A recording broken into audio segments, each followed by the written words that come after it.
Hey guys! Today I'm going to show you how you can create a form with HubSpot in Webflow, so let's get started.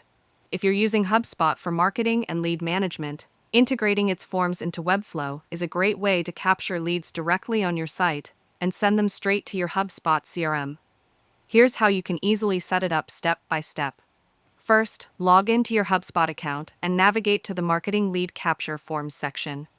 Here, click on Create Form and choose the type of form you want. It could be a standalone form or a pop-up form. Customize the fields based on what information you want to collect, such as name, email, phone number, or message. Once you've designed your form, click Publish, and HubSpot will generate an embed code for your form.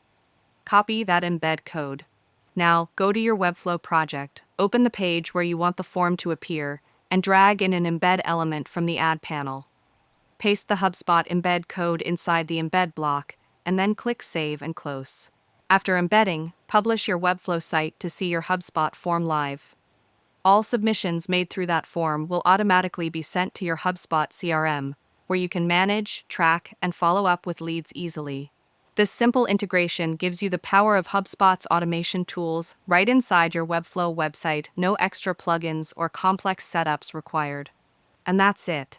If you found this video helpful, consider giving it a like and subscribe.